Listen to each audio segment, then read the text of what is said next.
Insta, Facebook అలాగే YouTube ఏది open చేసినా సరే ఈవిడ డాన్స్ ఎంత వైరల్ అవుతుందనేది మనందరం కూడా చూసిందే. ఎలక్షన్స్ ఎంత పాపులర్ అయ్యాయో తెలీదు కానీ, ఎలక్షన్స్‌లో నవీన్ గారి తరపు నుంచి ఈవిడ డాన్స్ చేసినది మాత్రం అంతగా వైరల్ అయిందని చెప్పొచ్చు. ఆవిడే శ్రీదేవి గారు. ఇప్పుడు శ్రీదేవి గారు మనతో పాటు ఉన్నారు. మరి ఆవిడ లైఫ్ జర్నీ ఎలా ఉంది? ఏంటి? మరి 14 సంవత్సరాలుగా రాని సక్సెస్ ఒక్క సాంగ్‌తో, ఒక డేతో వచ్చిందని చెప్పొచ్చు. మరి ఆవిడ కష్టం ఎలా ఉందనేది ఒకసారి ఆవిడ మాటల్లోనే తెలుసుకుందాం. నమస్తే అండి. ఎలా ఉన్నారు? నమస్తే అండి. బాగున్నాను. మీరెలా ఉన్నారు?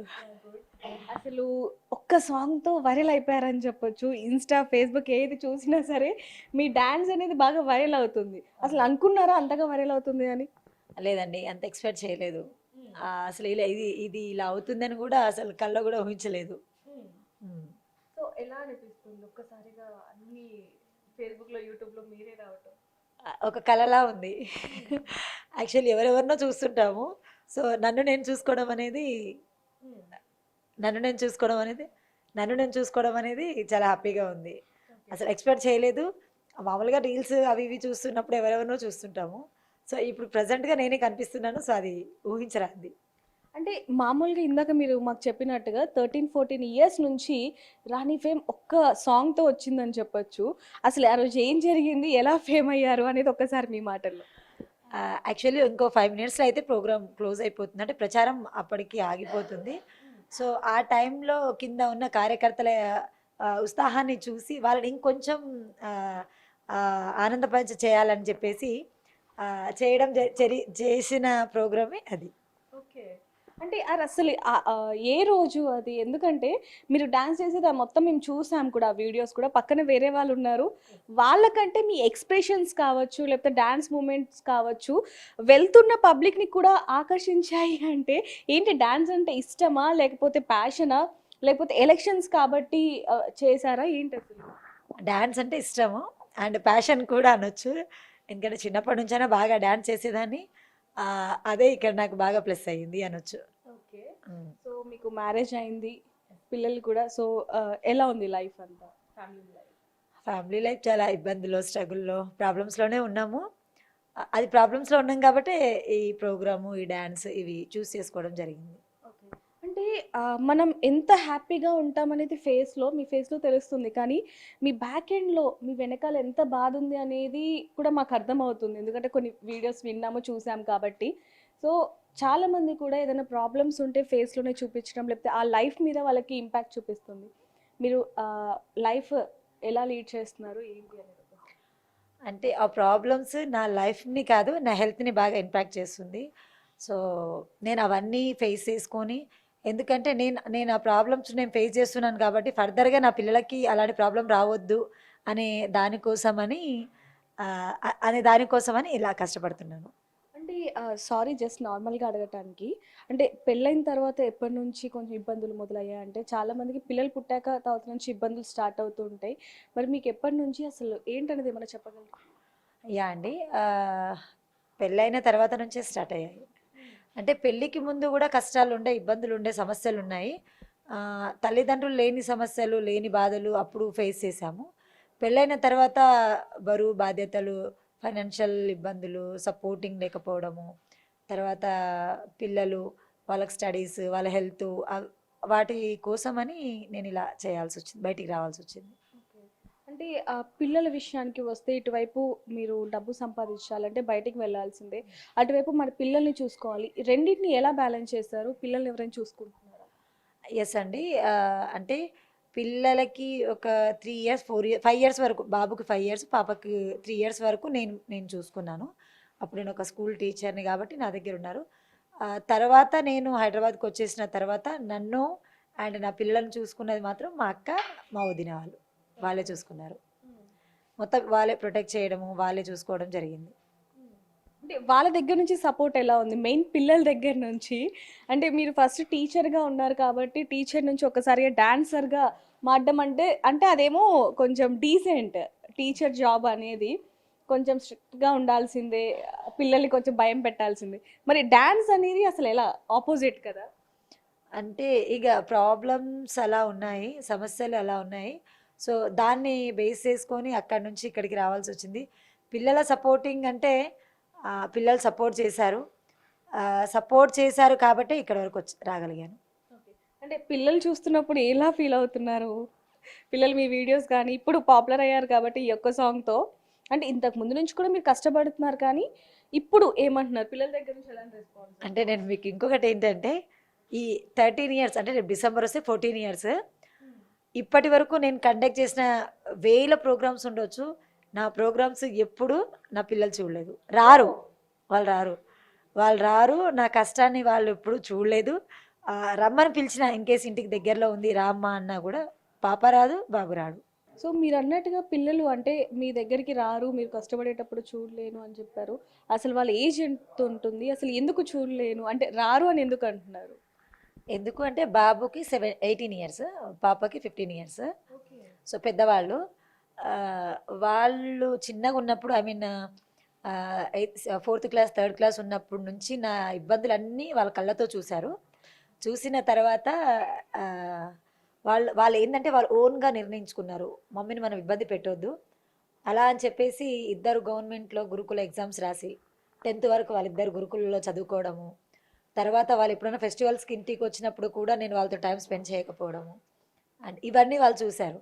సో నువ్వు మా కళ్ళ వెనకాల పడుతున్న కష్టాలు చాలు, మేము వచ్చి చూసి అది ఫేస్ చేయలేము అనే కాన్సెప్ట్ని ఇద్దరూ రాడు. అంటే బాబు కొంచెం ఈ మధ్య సపోర్టింగ్గా ఉన్నాడు, ఎందుకంటే ఇప్పుడు డిప్లొమా 3rd ఇయర్. సో హాలిడేస్లలో కొంచెం ఇక్కడ ఇప్పుడు ఇంటర్వ్యూస్లో కూడా తనే వచ్చి తీసుకెళ్ళడము తీసుకురావడం అలా తనే సపోర్టింగ్గా ఉన్నాడు. అంటే మామూలుగా మీరు హస్బెండ్ ఎక్కడుంటారు? ఏంటి మీ హస్బెండ్ ఏం చేస్తారు? ఒకసారి హస్బెండ్ గురించి చెప్పండి. హస్బెండ్ వచ్చేసి ఫ్లెక్సీ బ్యానర్లు కడతారు. సో తన వర్క్ ఏంటంటే ఎక్కడ ఆర్డర్ వస్తే అక్కడికి వెళ్ళి చేయడం. సో ఆ పర్పస్లో తనను పికపింగ్ డ్రాపింగ్లో కొంచెం కుదరదనమాట. సో నేను డేలో వర్క్లో ఉంటే తను ఈ నైట్లో, తన నైట్లో ఉంటే నేను డేలో. అంటే మాకు వర్క్ ఏ టైంలో వస్తుంది, ఎక్కడ వస్తుంది అనేది తనకి క్లారిటీ లేని జాబ్, నాది క్లారిటీ లేని జాబ్. సో దాన్ని బేస్ చేసుకొని మేము ప్రొసీడ్ అవుతుంటాం. స్టిల్ ఇప్పుడు ఆయన వేరే వర్క్లో ఉన్నారు కాబట్టి బాబు ప్రొటెక్ట్ చేస్తున్నాను నన్ను. అంటే ఇప్పుడు మామూలుగా టీచర్ నుంచి ఒకసారిగా డాన్సర్గా రావటం జరిగింది. సో అంటే డాన్స్ నేర్చుకున్నారా? లేకపోతే సడన్గా ఈ ఎలక్షన్స్ దాంట్లోనే అసలు ఎలా ఆఫర్ వచ్చింది? ఎక్కడ చేశారు ఫస్ట్ టైం?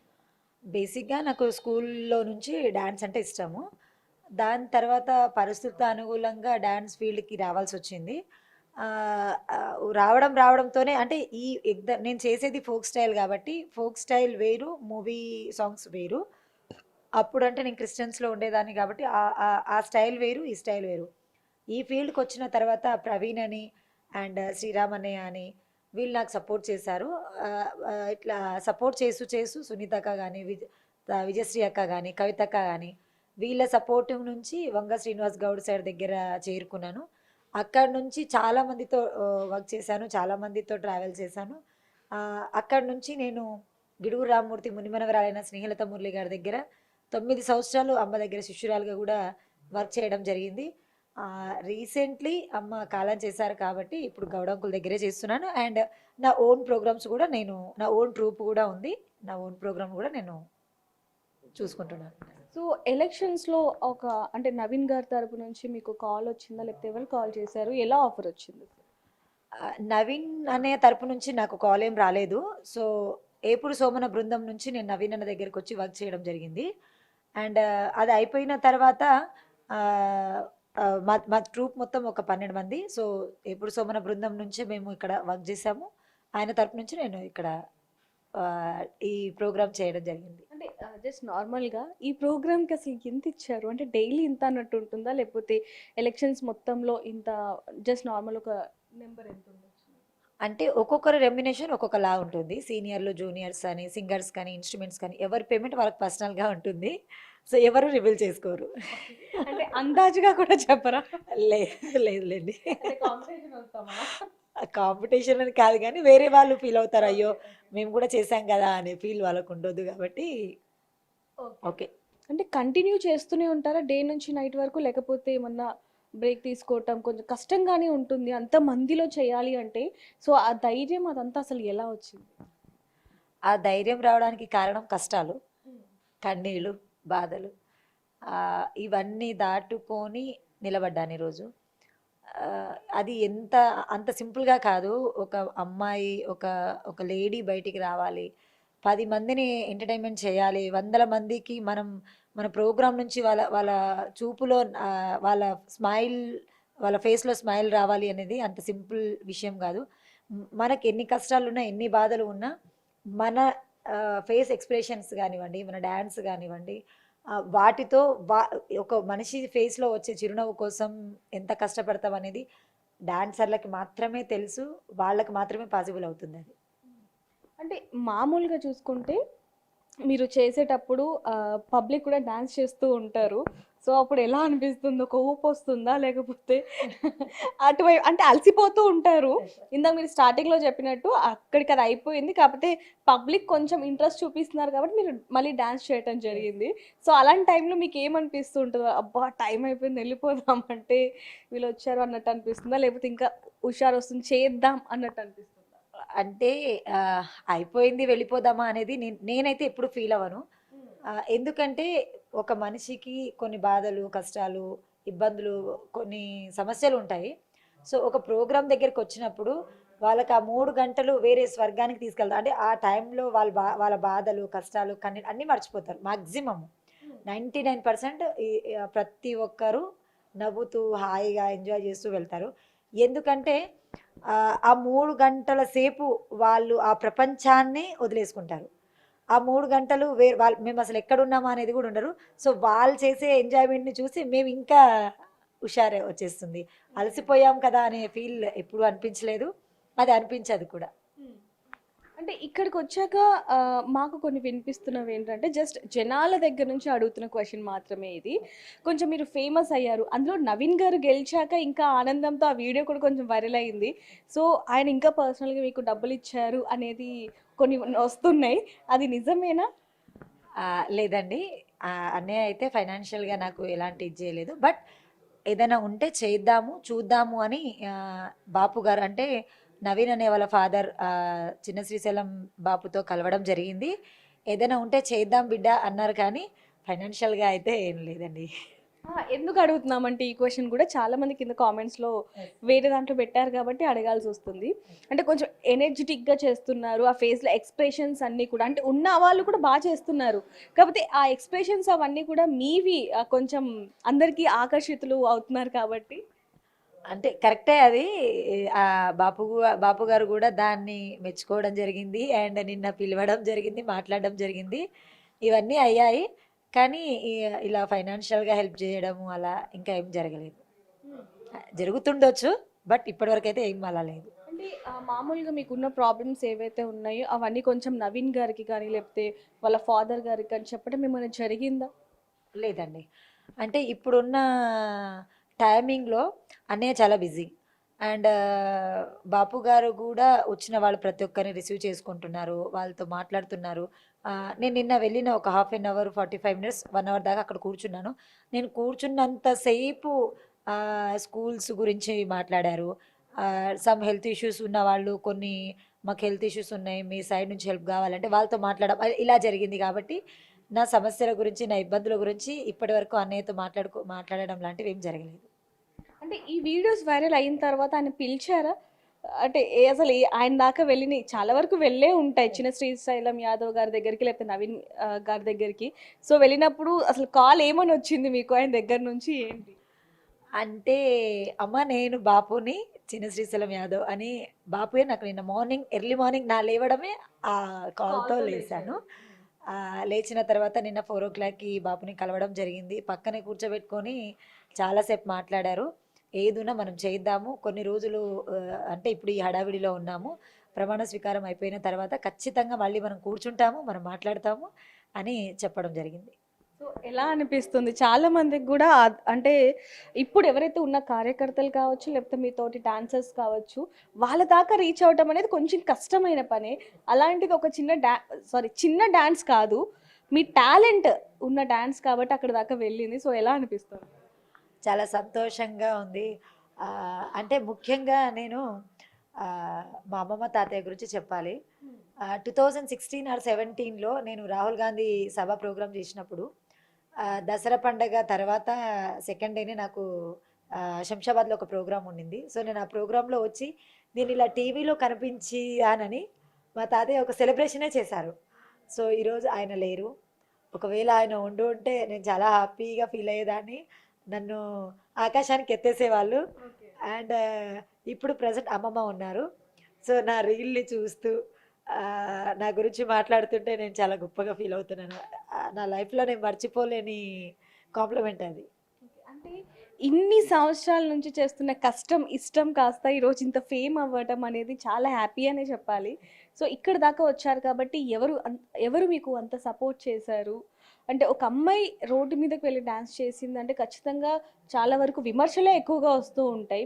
అలాంటివి మీరు కూడా చాలా వరకు ఫేస్ చేస్తూ ఉంటారు. అవేమన్నా 2 చెప్పగలరు? 2 కాదు, వేలల్లో ఉన్నాయి. టైంకి ఫుడ్ తినకపోవడము, టైంకి నిద్ర లేదు, వెళ్ళడానికి ఛార్జెస్కి డబ్బులు లేని టైంలో అన్నయ్య ఆటో నడిపించి చూసుకోవడము, వదిన టైలరింగ్ చేసి చేయడము, ఒక్కొక్కసారి 10 రూపాయలు ఇస్తే అప్ అండ్ డౌన్ ఛార్జెస్ పెట్టుకొని, లేకపోతే ఒక పూట తిని 5 రూపీస్వి తిని 5 రూపీస్ ఆటో ఛార్జ్ పెట్టుకొని దిల్సుఖ్ నగర్ నుంచి కోటి నుంచి నడుచుకుంటూ మలక్పేట వరకు వెళ్ళిన రోజులు చాలా ఉన్నాయి. అప్పుడు వదినని ఏం చూసుకుంటావు, ఆడపడచ్చు కదా, పెళ్ళైపోయింది, పంపించేసే, ఆమె బతికేస్తుందిలే చేస్తుందిలే అని చెప్పినప్పుడు వదిన అవన్నీ పక్కన పెట్టి ఒక తల్లిలాగా చేరదీసింది. ఒక స్టిల్ ఇప్పటికీ కూడా నాకు ఇది కావాలి అంటే సెకండ్ ఆలోచించకుండా చేసి పెడుతుంది. అండ్ అక్క కూడా కంటికి రెప్పలాగా చూసుకుంటుంది. వాళ్ళిద్దరూ లేకపోతే ఈరోజు శ్రీదేవి లేదు. అండ్ ఇంకొకటి ఏంటంటే నాకు ఒక మేజర్ ప్రాబ్లం కూడా వచ్చింది. ఆ టైంలో అమ్మమ్మ, అక్క, వదిన వీళ్ళని బాగా సపోర్ట్ చేసి మళ్ళీ ఈరోజు నేను ఇక్కడ కూర్చున్నాను అంటే వాళ్ళనే అని చెప్పొచ్చు. అంటే చాలా మంది కూడా టాలెంట్ ఉన్నా కూడా బయటికి రాలేని వాళ్ళు చాలా మంది ఉంటారు. అంటే సొసైటీ ఏమంటుందో, రిలేటివ్స్ ఏమంటారో అని చెప్పి వాళ్ళు ఉన్న టాలెంట్ని మొత్తం లోపలే పెట్టేసుకొని కుమిలిపోతూ ఉంటారు. అలాంటి వాళ్ళని కూడా మీరు చాలా మంది చూసే ఉండొచ్చు. వాళ్ళకి ఏం చెప్తారు? ఒక్కటి నేను ఈ మీడియా నుంచి నేను వాళ్ళకి చెప్పడం ఏంటంటే, ఒక ఆడపిల్లని తప్పుడుగా మాట్లాడే ముందు, తప్పుడుగా చూసే ముందు ఒక్కసారి ఆలోచించుకోండి. తన పర్సనల్ ప్రాబ్లమ్స్ ఏంటి, తన సమస్య ఏంటి. మీరు ఒక అమ్మాయిని ఒక మాట అనే ముందు ఆలోచించండి. ఆమె ఈరోజు ఇక్కడికి నిలబడింది, ఈరోజు కలిసింది, ఈరోజు బయటికి వచ్చింది అని అంటే, ఈరోజు ఒక మాట అనేస్తారు, పక్కకు జరిగిపోతారు. ఆ మాట నుంచి ఆ అమ్మాయి ఎంత ఇబ్బంది పడుతుంది అనే దానికి కొంచెం ఆలోచించాలి. ఎందుకంటే అలాంటి ప్రాబ్లం నేను చాలా అంటే చాలా ఫేస్ చేశాను. నేను మా అన్నయ్య వాళ్ళు కూడా అవి విని నేను ఇంకొకటి చెప్పాలి. మధ్య మడుగులో నేను ఒక ప్రోగ్రామ్ చేశాను ఒక 4-5 ఇయర్స్ బ్యాక్. ఫ్యామిలీ టూర్తో వెళ్ళి మధ్య మడుగులో ఒక ప్రోగ్రామ్ చేశాను. నెక్స్ట్ డే మార్నింగే కొంతమంది ఫోటోలు దిగడము, సెల్ఫీలు దిగడము అలా చాలా జరిగాయి. అప్పుడు కొంతమంది ఎలా అయితే నన్ను పాజిటివ్గా చూశారో, కొంతమంది నెగిటివ్ కామెంట్లను చూసి మా అన్నయ్య ఉండి ఇంకెన్ని రోజులు ఈ కష్టం నా చెల్లెలకి అని చెప్పుకొని బాధపడ్డ సందర్భాలు కూడా చాలా ఉన్నాయి. కాబట్టి ప్లీజ్ దయచేసి నేను అందరికీ రిక్వెస్ట్ చేస్తున్నాను ఏంటంటే, మీరు ఒక మాట అనే ముందు, ఒక కామెంట్ చేసే ముందు, ఒక ఆడపిల్ల గురించి కొంచెం ఆలోచించి కామెంట్ ఇవ్వాలి, ఆలోచించి మాట్లాడాలి. సరే తను ఏదైనా చేస్తుంది అంటే దాని వెనకాల ఖచ్చితంగా బలమైన కారణం ఉంటుంది. ఆ కారణం గురించి కనుక్కొని నిజంగానే ఆమె ఏ బాధలో ఉందో ఆ బాధను తీర్చడానికి ప్రయత్నించాలి, కానీ బాధను రెట్టింపు చేయడానికి ప్రయత్నించొద్దు. నా జీవితంలో అది చాలా జరిగింది. అనుభవంతో చెప్తున్నాను. ఎవరైనా సరే ఖచ్చితంగా మీరు ఆలోచించి మాట్లాడాల్సిందిగా కోరుతున్నాను. అంటే ఇప్పుడు ఈ ఇంటర్వ్యూ తర్వాత లేకపోతే ఆ డాన్స్ వీడియో తర్వాత మీకు ఆఫర్స్ ఏమైనా వచ్చాయా? వచ్చాయండి. నిన్న ప్రమోషన్ చేశాను నిన్న. అండ్ కొన్ని కాల్స్ వచ్చాయి. కొన్ని పెద్దవాళ్ళ దగ్గర నుంచి కూడా మా సాంగ్కి ప్రమోషన్ చేయాలమ్మా మీరు అని కాల్స్ వచ్చాయి. అండ్ మూవీస్ నుంచి కూడా ఛాన్స్ వస్తాయి.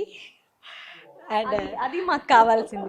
పెద్దవాళ్ళు అన్నారు, ఎవరు ఆ పెద్దవాళ్ళు? అలాగే మూవీస్ నుంచి అన్నారు, ఏంటి ఆ మూవీస్ అనేది మాకు ఇప్పుడు తెలియాలి. ఎవరు ఆ పెద్దవాళ్ళు?